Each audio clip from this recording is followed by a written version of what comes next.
आणे गावामध्ये आपण आलो आहे. तर या आणे गावामध्ये आपल्यासोबत काही ग्रामस्थ आहे. दादा नमस्ते.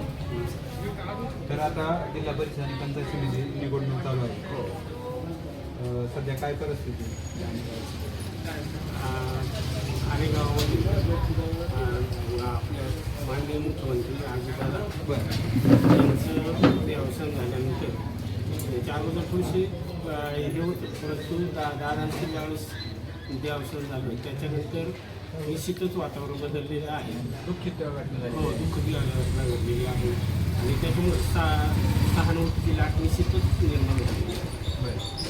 दादांच्या जाण्याने संपूर्ण पुणे जिल्ह्याने संपूर्ण महाराष्ट्रावरती शोककळा पसरलेली आहे आणि याचा परिणाम म्हणून निश्चितच राष्ट्रवादी काँग्रेसला त्यावेळेस याचा बेनिफिट होईल आणि तशी सिच्युएशन सुद्धा आहे. आता या जिल्हा हो, संकेत आहे आणि प्रदीप आहे हे मतदारसंघ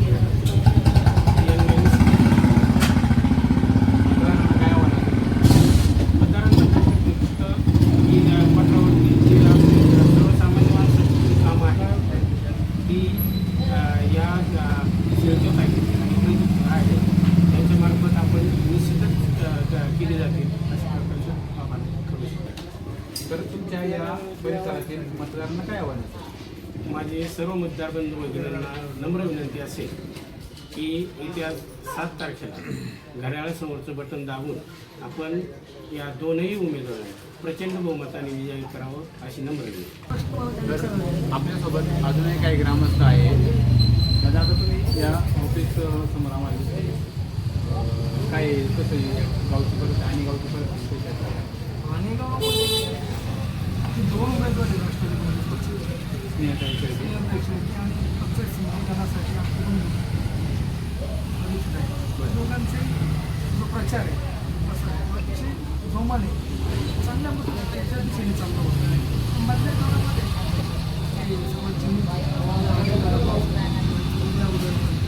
त्यानंतर त्यांच्यामध्ये काही नियम आमच्यापर्यंत आज बैठकीमध्ये काय काही जमलं नाही.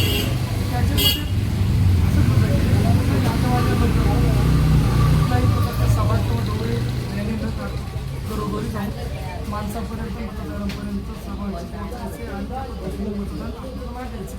आणि माझी अशी इच्छा आहे याच्यानंतर वैयक्तिक सर्वांच्या किंवा गटामधून स्नेहताई शेळकेंना आणि त्यांना म्हणून प्रदीप शेळके यांना घड्याळासमोरील बटन दाबून सर्वांनी मतदारांचे आशीर्वाद द्यावा. याचं कारण असं आहे की दादांना ही श्रद्धांजली ठरली. कारण ह्या गावाच्या विकासामध्ये आपण तुम्ही ज्या गावामध्ये आहात त्या गावामध्ये 4.5 करोडचा निधी दादांनी दिला. नक्कीच. जो त्या निधीच्या मार्फत विकास म्हणून जो आपण विकास पुरुष म्हणून अजितदादा आतापर्यंत पाहतो तर अजितदादा नक्कीच खरी श्रद्धांजली ठरेल असं मला वाटतं. स्वर्गीय सचिन शेट्टी आमचे जे बंधू होते त्यांचं वातावरण असे नाही आहे आणि त्यानंतर दादाही नाही आहे.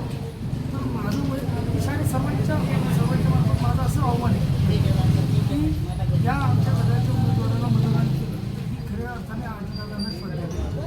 तर 7 तारखेला सर्व मतदारांनी सगळ्यासमोर बटन दाबून मतदारांना आशीर्वाद द्यावा. या स्नेहताई शेळके यांचं या परिसरात काम कसं आहे? स्नेहताई यापूर्वी 12 ते 17 या काळामध्ये जिल्हा परिषद सदस्य राहिलेले. त्याच्यामध्ये ते अंगणवाडी जलसंधारणाची कामं होणार काही आहे आता ह्या इच्छेने चालू असते तर पाण्याचं चांगलं काम त्यांच्या मार्फत झालेलं आणि त्या परिवार सभामंडप काही गणेश सभामंडप जे आहे त्या मोठं सरांचं स्वतः स्थायिक आहेच आहे. त्या सरांचं प्रत्येक सुखदुःखामध्ये आणि पटात लोकांचं इजा करणं पाण्याचं दुर्विचार केलं जातं. याच्यात लोकांच्या सुखदुःखात म्हणून अनेक वर्ष म्हणजे सत्ता असो नाही तर नसो किंवा ते मधल्या काळात नव्हते तरी सुद्धा त्याचं योगदान होतं आहे. पाण्याचा प्रश्न मार्गी लागत नाही. खूप पाण्याच्या प्रश्नाच्या मुळे सैनिक स्वतः त्यामध्ये सदस्य राहिलेले आहे. आम्ही काम करतो त्याच्यामध्ये आम्ही अजितदादांच्या संदर्भात लावली होती. स्वतः दादा घेतले होते आम्हाला आणि दादाने आम्हाला 76 लाख मंजूर देखील केलेली आहे. तर 76 लाख रुपये आता दोन खात्यांच्या थोड्याशा काय म्हणतो आपण कुणी द्यायचं आहे तो निधी याच्यामुळे ते पेमेंट पैसे अडकू पडले आणि त्याची पण माहिती घेतली जलसंधारण आणि ही जी खाती आहेत दोन जलसंपदा आणि पाटबंधारे यांच्या असमन्वयामुळे ते झालेलं नंतर आम्हाला त्यांनी 7 आणि स्वतः मंजूर करून दिले पाण्याच्या डिग्रीसाठी. आता थोड्या दिवस उन्हाळा चालू होते यावरती काही शेवटी सर असेल किंवा काही उपाययोजना करतील असं वाटते. 100% उपाययोजना करतात त्यांनी यापूर्वी पण मदत केली आणि आमची आता ज्या पद्धतीने आमच्या पद्धतीने राष्ट्रवादी परिवार म्हणून आम्ही तिथं चाललेलो आहोत निश्चितच ते आम्हाला या सगळ्या बरोबर याशिवाय तालुक्याचे जे आमदार माझे आमदार अतुल शेट्टी यांचंही या पटोल बारीक लक्ष आजच त्यांनी त्या विषयावर पण चर्चा केलेली तर चारा पाणी या संदर्भात नेहमी आढावा घेतात. आता याच्यानंतर 1-2 महिन्यानंतर जेव्हा ही दुर्भिक्ष चालू होईल त्यानंतर त्यांचा आढावा होऊन त्या पद्धतीने मदत केली जाईल. तर आपल्यासोबत अजूनही काही ग्रामस्थ आहेत. दादा आता सध्या जिल्हा परिषद पंचायत समिती निवडणूक आहे या गटातून स्नेहताई शेळके सध्या काय परिस्थिती आहे? स्नेहताई शेळके आणि सुदीप आहे दोघं जे उमेदवार आहेत ते तरुण आहेत आणि युवकांच्या विकासासाठी आता शेळके सरांमार्फत ज्या शिक्षण संस्था चालतात ते आपल्या पठारावरचे आपले सगळ्या विद्यार्थी त्यांना टेक्नॉलॉजीचं शिक्षण असू द्या सायन्सेस असू द्या तुम्ही बघा त्यांच्या शाळेमध्ये नेहमी नवीन विज्ञान प्रदर्शन असू द्या जुन्नर तालुक्यातलं विज्ञान प्रदर्शन त्यांच्या तिथं नवीन संकल्पना राबवल्या नवीन संकल्पना इव्हन फक्त त्यांच्यासाठीच नाही अजून तुम्ही बघा शेतकऱ्यांच्या जे संशोधनाचे जे काही उपक्रम असतील कुठं आपला पाण्याचा हे वाढवलं पाहिजे त्यासाठी जो जलधारा प्रकल्प आहे त्याचं प्रशिक्षण असेल नंतर जे शेतीमालाचा जो फळबाग कसा हे केलं पाहिजे त्यामुळे ते पुढे जे टेक्नॉलॉजीचे संशोधक आहे त्यांना तिथं पात्र करून शेतकऱ्यांचं प्रशिक्षण ठेवत असतात. या अजून आता अजितदादांचा पक्ष अजितदादांनी AI टेक्नॉलॉजी ही शेतकऱ्यांमध्ये आणण्यासाठी खूप प्रयत्न त्यांचे चालू होते. बारामतीमध्ये त्यांनी केले आणि त्यांना ते महाराष्ट्रभर पोहोचवायचं होतं त्यासाठी त्यांची धडपड चालू होती. त्या धडपडीचा उमेदवार म्हणजे आज स्नेहताई शेळके असतील दोघं पण त्या तरुण आणि ते जाण असणारे लोक आहेत की जे शेतकऱ्यांचे जे टेक्नॉलॉजी पोचली पाहिजे शेतकऱ्याची प्रोडक्टिव्हिटी वाढली पाहिजे शेतकऱ्यांचा उत्पन्न क्षमता वाढली पाहिजे आणि ती शेतकऱ्यांपर्यंत पोहोचवणे म्हणजे आता टेक्नॉलॉजी खूप जास्त आहे. आज बाहेरच्या देशांमध्ये ज्या पद्धतीनं उत्पन्न घेतलं जातं त्या पद्धतीनं आपल्याकडं होत नाही. आपल्या शेतकरी माझं काय कारण त्याची उत्पन्न क्षमता वाढली पाहिजे आणि त्याच्यावर काम करणारे नेतृत्व आपल्याला पाहिजे. त्यासाठी म्हणून ह्या दोन्ही उमेदवारांना आपण दिलं पाहिजे. पक्षाचं आहेच बाकी सगळं अजितदादांचं जे होतं ते तर आहेच पण त्याचबरोबर हे जे आहे ना जे शेतकऱ्यांच्या जे समस्या आहेत त्याच्यामध्ये ज्या नवीन टेक्नॉलॉजी येतात त्या शेतकऱ्यांपर्यंत पोहोचवणं आणि आपण पाणी प्रश्न आपल्याकडे आहे हे नक्कीच आहे पण ज्या पाणी उपलब्ध आहे त्याचा प्रॉपर उपयोग करून कसं आपल्या शेतकऱ्यांना पुढं नेता येईल त्याच्यावरती कसं हे करून कमी पाण्यामध्ये कशी शेती जास्त करता येईल किंवा उत्पन्न क्षमता कशी वाढवता येईल टेक्नॉलॉजीचा कसा उपयोग आज जगाची प्रोडक्टिव्हिटी डायरेक्ट AI मुळे 10% वाढली आपल्या शेतीची जरी दुप्पट वाढली त्या टेक्नॉलॉजीचा उपयोग करून तरी आपल्याला खूप मोठ्या प्रमाणात शेतकऱ्यांना फायदा होईल. आणि हे जर पोचवायचं असेल तर हे शेळके सर असतील किंवा हे असेल त्यांच्याकडं जो प्लॅटफॉर्म आहे तो अवेलेबल आहे तो आपण अवेलेबल करून देण्यासाठीच त्यांच्यासाठी आपण एवढं हे करतो कारण हा जो प्लॅटफॉर्म उभा आहे त्यांच्या कॉलेजच्या मार्फत असेल किंवा जे संशोधनाचे जे कृषी संशोधनाचे लोक ते बोलवतात त्यांचे जे संबंध आहेत KVK असतील नारायणगावचे ते जे आहेत तिथं सगळं पण ते लोकांपर्यंत पोहोचवण्यासाठी आपल्याला शेळके सरांचा माणूस पाहिजेलच आणि त्यासाठी आमचा आग्रह असेल की आपण स्नेहताई शेळके आणि प्रदीप खेडाळे यांना निवडून द्यावं. तर प्रश्न असा विचारतोय याआधी स्नेहताई शेळके होते जिल्हा परिषद सदस्य होते त्यांना आजूबाजूच्या गावात तुमच्या कोणत्या गोष्टीची तुमच्याकडे आहे 100% माहीत आहे. तर पाण्याचा प्रश्न आहे पाण्याच्या प्रश्नासाठी स्नेहताई प्रयत्न करतील या गावात? हो नक्कीच करतील त्यांच्या जे पहिला टर्म झाले त्याच्यामध्ये सुद्धा त्यांनी पाझर तलाव असतील PTVR असतील त्यासाठी ते आग्रही होत्या. इव्हन शेतकरी जे लोकांपर्यंत पोहोचवण्याचं जलसंधारणाची कामं असतील हे खूप जास्त प्रमाणात त्यांनी प्रयत्न केला. म्हणजे आपल्याला जो बेसिक आहे, पायाभूत सुविधा आहे ना, त्याला आपल्याला प्रॉपर हे करायचं. त्यासाठी त्यांचा आग्रह, जोपर्यंत पायाभूत सुविधा, तुमचं पाणी, तुमचं तंत्रज्ञान, तुमचा हे जोपर्यंत पोहोचत नाही ना, तोपर्यंत बाकी वरच्या याला महत्त्व नाही. तुम्हाला बेसमधून शेतकऱ्याला वरती घ्यायला लागेल आणि मग त्याच्यानंतरच आपण शेतकरी प्रत्येक स्वयंभू होणार आहे. स्वयंभू असं तरुणांसाठी म्हणजे नोकरी वगैरे उपलब्ध नाही, हा यासाठी काही प्रयत्न केला हो. पाहिजे. शेळके सरांनी नेहमीच, तुम्ही बघा शेळके सरांच्या कॉलेजवरती जे ग्रॅज्युएशन असेल त्यांच्यासाठी नेहमीच नोकरी मेळावा भरला जातो. ते बाहेरच्या कंपन्यांना प्राचीन करतात स्वतःच्या कॉलेजवरती.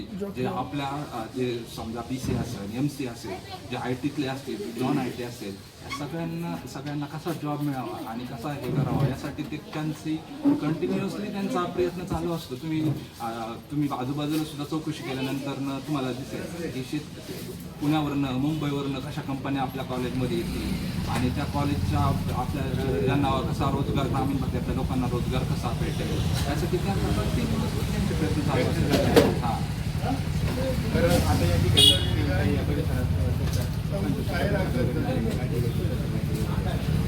कोणत्याही तुम्ही कार्यक्रम असू द्या, कोणतेही असं सुखदुःख असू द्या कोणाचंही, ते ताईने मी अग्रगण्यच असतात आणि त्या नेहमी सगळ्यांच्या तुम्ही खाली येऊन बसणार, तुमच्याबरोबर जेवणार, असं तुम्ही बाकीच्यांना तुम्ही ऑब्झर्व करू शकता. त्यांना असं काही असं सर्वसामान्य आणि सर्वसामान्य सगळं आहेत नाही का, असं कोणीही हे नाही.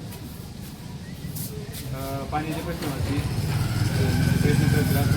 तो पाण्याचा नक्की 100% प्रयत्न करणार आणि त्यांच्या त्याच्यावरतीच बघितलं तर त्या आपल्याला दिसते की पाण्याच्या प्रश्नावर त्यांनी प्रयत्न केलेले आणि यापुढेही ते करतील याचा आम्हाला पूर्ण विश्वास आहे. मतदारांना काय आव्हान असेल? मतदारांना हेच आव्हान असेल, आपला विकास, आपल्या पायाभूत सुविधा, आपले जे कृषीचे प्रश्न असतील, शेतकऱ्याचे प्रश्न असतील यांना आणि ते नोकरी, जे आपले जे तरुण वर्ग जो आज शिक्षित आहे पण त्यांना नोकरीसाठी प्रयत्न करतात, तर त्या तरुण वर्गाला नोकऱ्या किंवा स्वतःचे उद्योगधंदे यासाठी जर ते करायचं असेल तर आपण नक्कीच स्नेहलताई शेळके आणि प्रतिभा यांना निवडून दिलं पाहिजे, घड्याळाला मतदान केलं पाहिजे. आज अजितदादांसारखा माणूस आपला सर्वात जो की आपला पश्चिम महाराष्ट्रात तर त्यांनाच होता. आज अजितदादांशिवाय विकासाचा बालेकिल्ला आणि आपणच नाही, फक्त पक्षाला विरोधक सुद्धा म्हणतात विकास पुरुष म्हणजे फक्त अजितदादा. तर एवढं असताना अजितदादांना आज आपल्याला हे केलं, पण त्यांचे विचार घेऊन आम्ही पुढे जाणार, सगळे जे तरुण आहे त्यांचे विचार घेऊन पुढे जाणार आहे पाहिजे आहे, तर ते नक्की प्रयत्न करतील याचा आम्हाला विश्वास असून मतदारांनी त्यांच्या पाठीमागे राहावे आणि आपल्या याला जो गती आहे ती विकासाला गती आणि जे पुढं जाण्याचा जो हे आहे तर तो ते करायचा असेल तर आपण त्यांना निवडून दिलं पाहिजे. तर आपल्यासोबत या आणि गावामध्ये अजूनही काही ग्रामस्थ आहे. दादा नमस्ते. काय नाव तुमचं? बंडू शेट आहे. बंडू शेट. आता सध्या जिल्हा परिषद आणि पंचायत समितीची निवडणूक चालू आहे. या गटा म्हणजे जो काही गट आहे स्नेहलताई शेळके राष्ट्रवादी पक्षाकडून अधिकार उमेदवारी मिळालेली आहे. सध्या स्नेहलताईसाठी काय परिस्थिती आहे? चांगली परिस्थिती आहे. पसंती कशी राहील? स्नेहलताईलाच पसंती. प्रदीप शेट आहे आणि स्नेहलताई यांनाच पसंती. त्यातलं तर दादांची अशी दुर्घटना घडल्यामुळे अजितदादांची सहानुभूती काहीतरी म्हणून मतदान आणखी होणार आहे आणि घड्याळाला मत ते विकासाला मत आहे. ही पूर्वीपासून आहे, पवार साहेबापासून चालत आलेली ही परंपरा आहे आणि आनेपठारावरती विकास झाला असेल. म्हणजे पाण्याचा प्रश्न खूप दिवस बाकी आहे. पाण्याचा प्रश्न तर आतापर्यंत कोणाला सुटलेला नाही. विकास जो झाला इथून पाठीमागं रस्ते असतील किंवा किटीवेर असतील, जलसंधारणाची कामे असतील, वाड्यावस्त्यांमध्ये नाले बांधारे खोलीकरण वगैरे ही राष्ट्रवादी मार्फतच कामं झालेली आहेत. स्नेहलताईंच्या कालखंडात 5 वर्षाच्या कालखंडामध्ये अतिशय चांगल्या स्वरूपाची कामे कमदारात आहे. कमदारामध्ये ग्रामपंचायत कार्यालय झालं, दवाखाना झाला, पुतुबाईच्या मंदिरासमोर सभामंडप झाला, आकरवस्तीवरती एक सभामंडप झाला. भरपूर अशी चांगली दोघी कामं अशी भरपूर कामं आहे. आणि गावचा जो काही प्रश्न पाण्याचा मार्गी लागत नाही, या पाण्याच्या प्रश्नासाठी काही प्रयत्न करतील. 100% करतील. 100% करते अशी आमची खात्री आहे. त्याच्यामुळेच आम्ही त्यांच्या पाठीशी काम आहोत. आता याआधी स्नेहलताई सारखे जिल्हा परिषद सदस्य होत्या. या आजूबाजूच्या गावची परिस्थिती त्यांना माहीत आहे. अशी जी काही एखादं काम आहे का ते स्नेहलताईंच्या माझ्या प्रयत्नातून झालं पाहिजे असं काही सांगता येईल का? सर्वात मोठा प्रश्न म्हणजे हा पाण्याचा. आणि शेतकऱ्याला मूलभूत गरज कशाची आहे? आज पाण्याचे वीज ही दोन पूरक. शेतकऱ्याला हे दोन असलं म्हणजे काही नाही झालं. हो, त्याच्यावर वीज आणि पाणी हे गरजेचं आहे. तुमची काय मागणी असेल स्नेहलताई पाण्याचं? ग्रामस्थ म्हणून काय मागणी? ग्रामस्थ म्हणून माझी अशी मागणी असेल जनतेच्या माध्यमातून त्यांनी आमच्या पत्रवासियांच्या वतीनं त्याचा पाठपुरावा करावा. वरती मंत्रालयात पाठपुरावा करावा.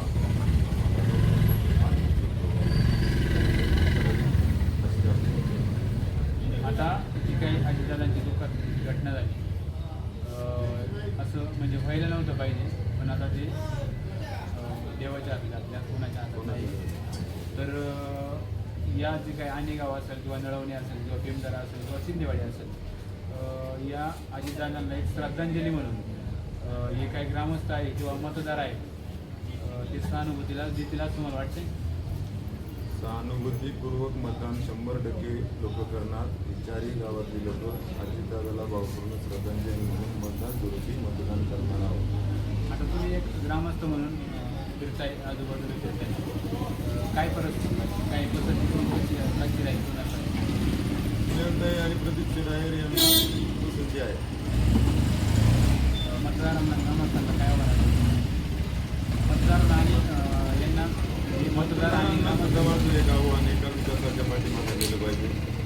विकास हे माध्यम चांगले विकासच झाला पाहिजे.